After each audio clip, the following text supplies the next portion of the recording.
True God వెబ్సైట్కు స్వాగతం. ఈ వెబ్సైట్ను మీరు విజిట్ చేసినందుకై మీకు మా ధన్యవాదములు. ఈ వెబ్సైట్ ద్వారా మీరు ఆత్మరక్షణ, ఆత్మీయ మేలు పొందగలరని ఆశిస్తుంటున్నాము. ఈరోజు మన పాఠము how to find true God, నిజ దేవుణ్ణి ఎలాగూ కనుగొనాలి. ఈ మాట మనం ఆలోచిస్తూ వచ్చినప్పుడు నిజమైన దేవుడు ఎవరు, ఆయన్ని ఎలాగూ వెతకాలి, ఆయన ఎలాగ వెతికి కనుగొనాలి అనే విషయము మరి అనేక మందికి కొత్తదిగా ఉండొచ్చు. కానీ మానవుని యొక్క అభివృద్ధి భూమి మీద పుట్టినది మొదలుకొని మనం ఆలోచించినట్లయితే ఆది మానవుడు తన యొక్క అన్వేషణ ప్రారంభించి తన అవసరాలకి ప్రకృతి మీద ఆధారపడి అంచెలంచెలుగా తన అభివృద్ధి చెందుతూ ఉన్న విధానాన్ని మనం చరిత్రగా చూసినట్లయితే మరి ఇప్పుడున్నటువంటి మానవుడు ఎంతో ఇండస్ట్రియలైజ్డ్ సొసైటీలో అన్ని విలాసవంతమైన వస్తువులు కనుగొని విలాసవంతమైన జీవితాన్ని అనుభవిస్తూ తను ఎంతో అభివృద్ధి చెందానని అనుకుంటూ ఉంటున్నాడు. వాటికి నిదర్శనంగా మనం ఇదను అనుభవిస్తున్నటువంటి వస్తువులు, మనకున్నటువంటి మేధాశక్తి, టెక్నాలజీ, ఇవన్నీ కూడా చూసినప్పుడు మానవుడు ఖచ్చితంగా అభివృద్ధి అవుతూనే ఉంటాడు. ఈ విషయంలో ప్రతి మానవుడు అనగా ఈ ప్రపంచంలో ఎవరు ఒక వస్తువు కనుగొన్నా ఆ వస్తువుని అందరూ అంగీకరించి ఆ వస్తువు యొక్క టెక్నాలజీ తీసుకొని ప్రతి దేశంలో కూడా ఆ వస్తువు యొక్క మరి ఉపయోగాలను ఎంతో చక్కగా వాడుకొని జీవిస్తూ ఉంటున్నాడు. ఈ విషయాల్లో అందరికీ ఒక్క ఒపీనియన్ అనేది కలిగి ఉన్నవారుగా ఉంటున్నారు. దేశమని కానీ, ప్రాంతమని కానీ, జాతి, కుల, మత భేదమని ఏమీ భేదం లేకుండా ఒక మారుమూల ప్రాంతంలో కనిపెట్టిన ఒక వస్తువుని ప్రపంచమంతా కూడా సమానమైన రీతిలో వాడుకుంటూ ఉన్నట్టుగా మనం చూడగలం.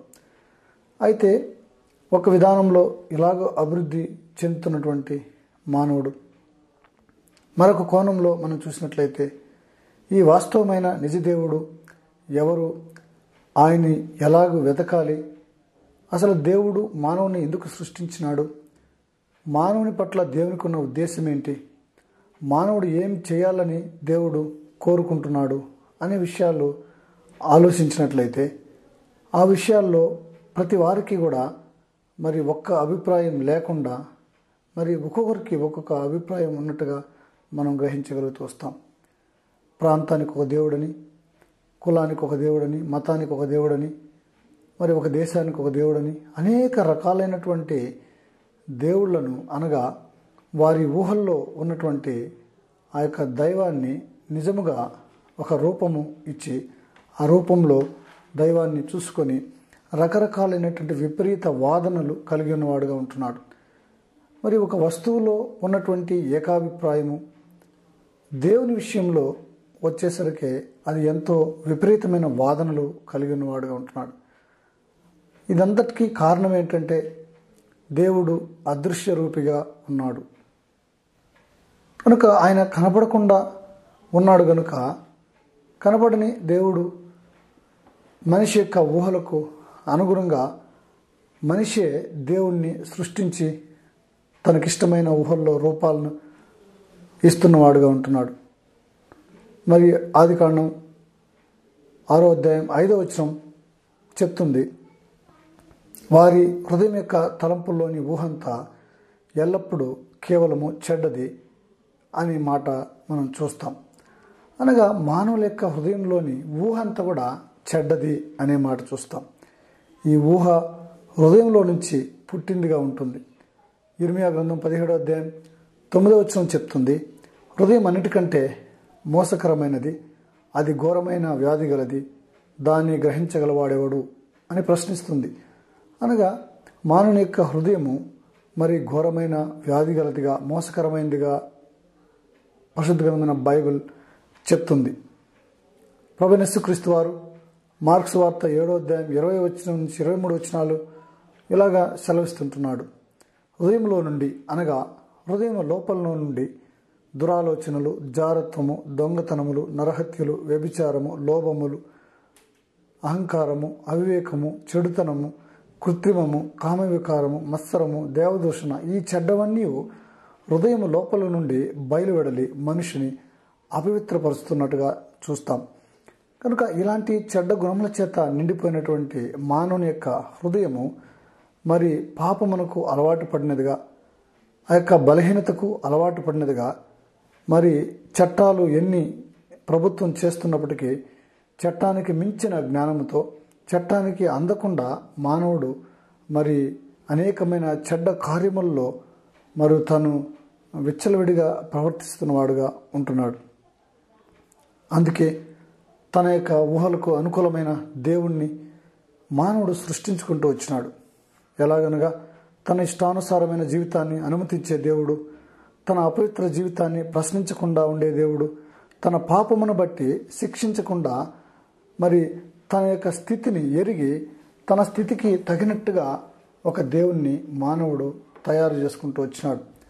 అందుకొరకే కులానికి, మతానికి, భాషకు, రంగుకు, ప్రాంతానికి, వర్గానికి, వృత్తికి ఇలా అనేక రకాలైనటువంటి భావాలను దేవునికి ఆపాదిస్తూ మరి ఆ యొక్క భిన్నమైన అభిప్రాయాలు మానవులు కలిగి ఉన్నవారుగా ఉంటున్నారు.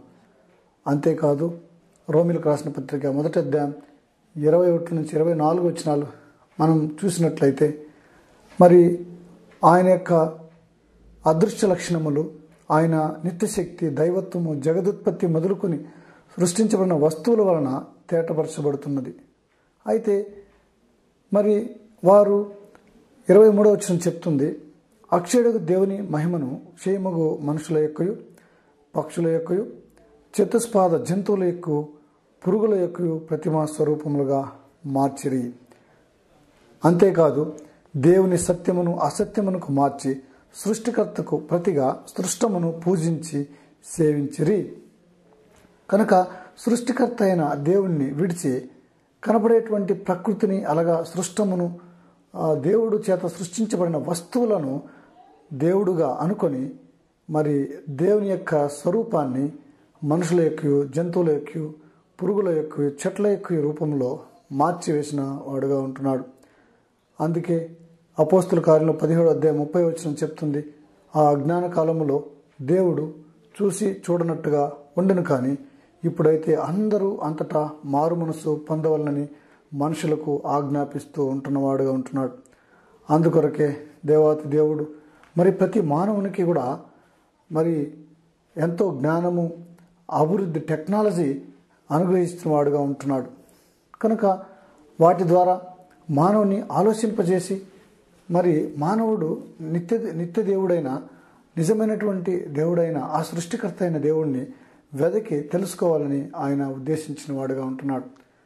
అందులోని భాగముగానే మనము ఆ యొక్క ఎలాగ దేవుని వెదకాలి అనేటువంటి విషయాలు మనం చూసినట్లయితే 4 మాటలను మనం జ్ఞాపకం చేసుకుంటాం. మొట్టమొదటగా ఎలాగూ దేవుని వెదకాలి అని చూసినట్లయితే మరి హార్ట్ ఆఫ్ మ్యాన్, మానవుని యొక్క హృదయంలో నుంచి దేవుణ్ణి వెదకవలసిన వారంగా ఉంటున్నాం.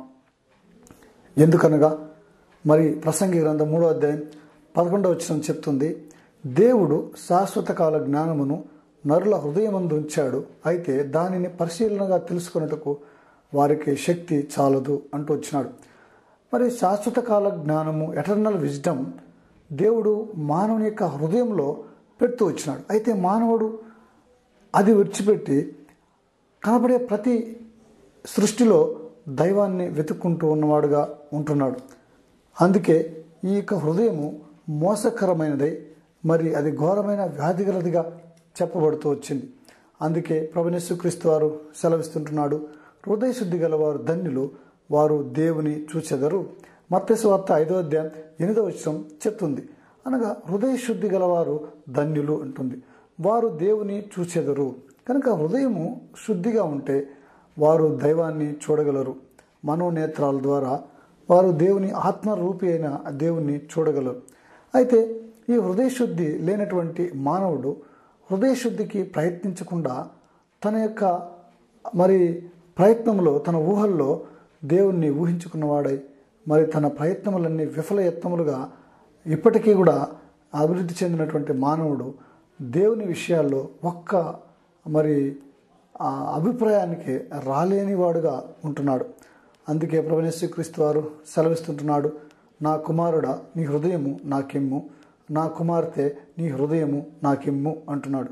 కనుక ఆ యొక్క హృదయము, మానవుని యొక్క హృదయము చెడిపోయిందిగా ఉంటుంది. ఆ హృదయాన్ని తీసుకొని దాన్ని బాగు చేస్తే మరి ఆ హృదయంలో నుంచి జీవధారలు బయలుదేరుతాయని వాక్యం చెప్తుంది. ఆ యొక్క జీవము ఆ హృదయంలో నుంచి బయలుదేరుతుంది కనుక ఆ హృదయమును పరిశుద్ధంగా ఉంచుకున్నట్టు ద్వారా ఆ నిజమైనటువంటి సత్యదేవుణ్ణి మనం చూడగలమని వాక్యం చెప్తుంది.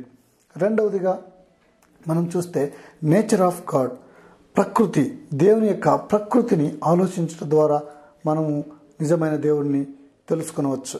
ఎలాగనగా రోమీలకు రాసిన పత్రిక 1వ అధ్యాయం 19-20 వచనాలు మనం చూసినట్లయితే, ఎందుకనగా దేవుని గూర్చి తెలియశక్యమైనదేదో అది వారి మధ్య విశదమైనది, దేవుడు అది వారికి విశదపరచను.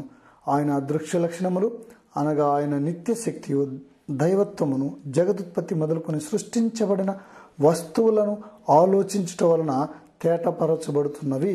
కనుక వస్తువులను ఆలోచించుట ద్వారా దేవుడు సృష్టించిన వస్తువులు, భూమి, ఆకాశము, సూర్యుడు, చంద్రుడు, నక్షత్రములు, వీటన్నిటినీ ఆలోచించినట్లయితే దేవునికి ఉన్నటువంటి శక్తి ఏంటి, ఆయన యొక్క లక్షణం ఏంటి, ఆయన యొక్క మరి బలము, పరాక్రమము ఎంతో, ఆయన జ్ఞానం ఎంతో మరి ఒక భక్తుడు చెప్తూ వచ్చినాడు, నీ సృష్టిని నేను చూడగా నాకు భయమును ఆశ్చర్యమును కలుగుతున్నాయి అంటున్నాడు.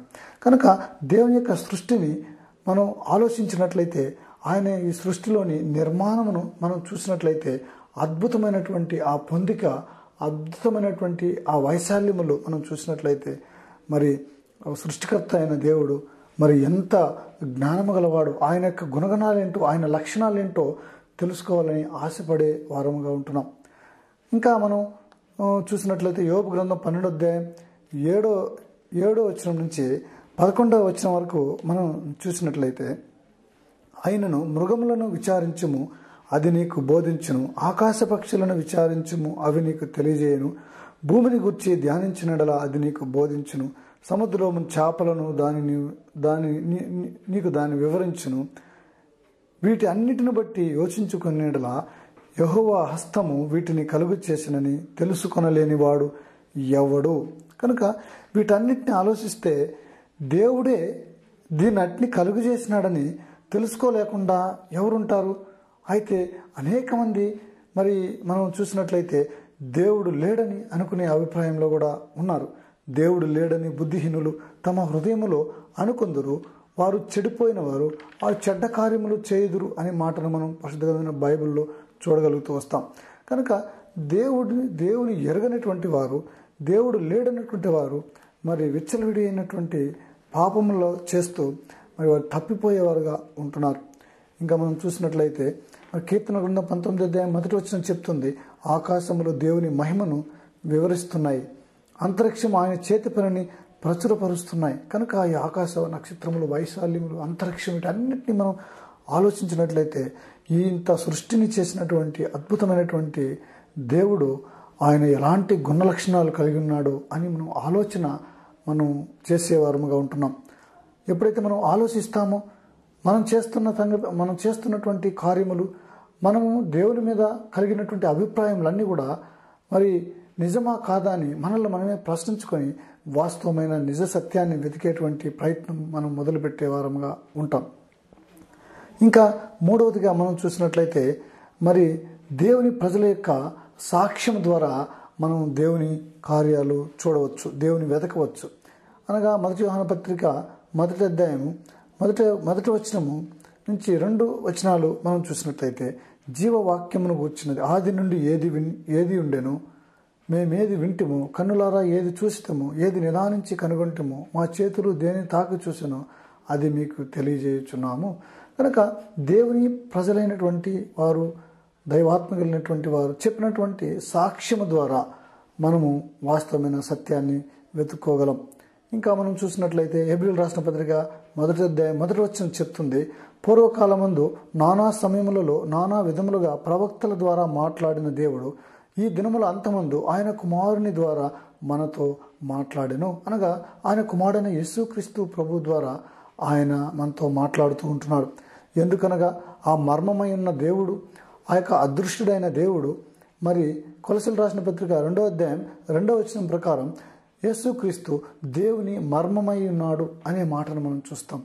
ఆ మర్మముగా, అదృశ్యముగా, మరి కనబడకుండా ఉన్నటువంటి ఆ సృష్టికర్త అయిన దేవుడు, మరి ఆయన గుణలక్షణాలను ప్రభువైన యేసుక్రీస్తు వారు తన జ్ఞానము ద్వారా బయలుపరిచినట్టు మనం వాక్యాన్ని బట్టి చూస్తాం.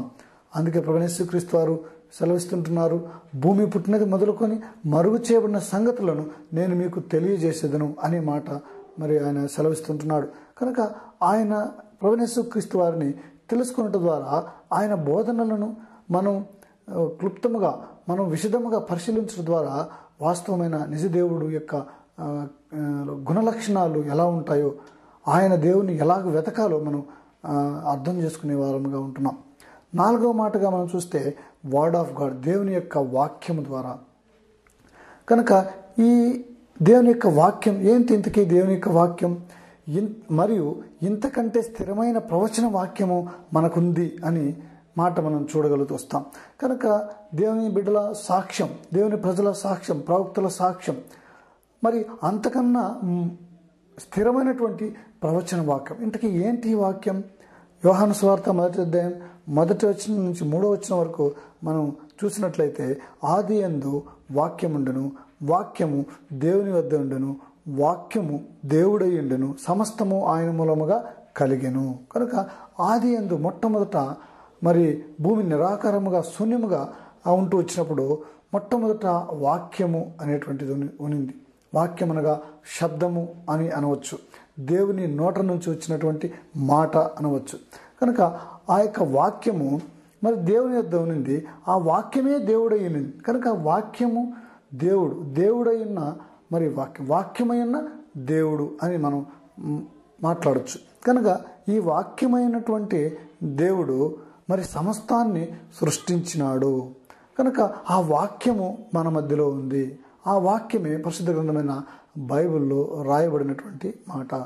ఆ మాట మరి ఎలాగ కలిగిందని మనం చూసిన 2వ పేతురు రాసిన పత్రిక 1వ అధ్యాయం 20వ వచనం మనం చూసినట్లయితే, ఒకడు తన ఊహను బట్టి చెప్పుట వలన లేఖనములలో ఏ ప్రవచనము పుట్టదు, ఏలయనగా ప్రవచనము ఎప్పుడును మనుష్యుని ఇచ్చను బట్టి కలగలేదు కానీ మనుషులు పరిశుద్ధాత్మ వలన ప్రేరేపించబడిన వారే దేవుని మూలముగా పలికిరి. కనుక ఒకడు తన ఊహను బట్టి రాసినటువంటి మాట కాదు, లేక మానవుని యొక్క కోరికలు బట్టి రాసినటువంటి మాటలు కాదు, కానీ పరిశుద్ధాత్మ దేవుని ద్వారా పలకబడినటువంటి మాటలు ఈ పరిశుద్ధ గ్రంథమైన బైబిల్లో రాయబడి ఉంటున్నాయి.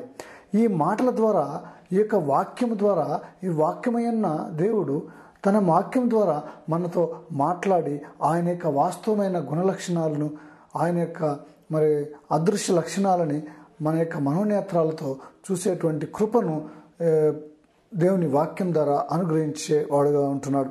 అందుకే ప్రభువైన యేసుక్రీస్తు వారు సెలవిస్తూ వచ్చినాడు, భూమి ఆకాశమును గతించిన కానీ నా మాటలు ఏమాత్రము గతించవు అని చెప్తూ వచ్చినాడు. మత్తయి సువార్త 24:35 వచనంలో. అనగా ఆయన వాక్యానికి అంత ప్రాధాన్యత ఇస్తూ వచ్చినాడు. ఎందుకనగా ప్రకటన గ్రంథం 19వ అధ్యాయం 13వ వచనం చెప్తుంది, యేసుక్రీస్తు దేవుని వాక్యమై ఉన్నాడు. కనుక యేసుక్రీస్తు ప్రభు ఏ వాక్యమైతే సమస్తాన్ని సృష్టించిందో ఆ వాక్యమే యేసుక్రీస్తుగా ఉన్నాడు. ఆ వాక్యమే శరీరధారిగా మరి 2015 సంవత్సరాల క్రితం భూమి మీద కన్యక గర్భంలో జన్మించిన వాడే అదృశ్య దేవుని లక్షణాలు కలిగి ఉన్నవాడుగా, దేవునికి ఉండవలసినటువంటి క్వాలిటీస్ ఏవైతే ఉన్నాయో వాటన్నిటిని కలిగి ఉన్నవాడుగా ఉంటున్నాడు.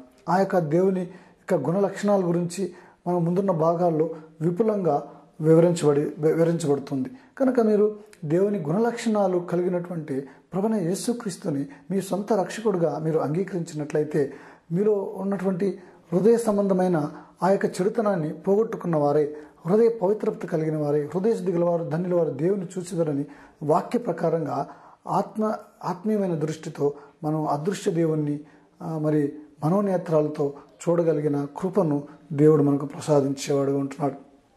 కనుక మీరు ఇంకా ఎక్కువగా ప్రభు యేసుక్రీస్తు యొక్క వాక్యం తెలుసుకొని వాస్తవమైన అదృశ్య దేవుణ్ణి మరి మనోనేత్రాలతో చూడాలని మేమెంతో మంది కోరుకుంటున్నాం. కనుక ఈ మాటలు తీసుకున్నటువంటి మీరు మరి ఈ ప్రార్థనలో ఏకీభవించి నిజదేవుణ్ణి వెతికి మీ యొక్క జీవితాలకు సార్థకత పరమార్థం సంపాదించుకోవాలని ప్రేమతో ఆహ్వానిస్తుంటున్నాం. పరిశుద్ధమైన ప్రేమల తండ్రి, మీ పాదాలకు స్తోత్రాలు వందనాలు చెల్లిస్తుంటున్నాం.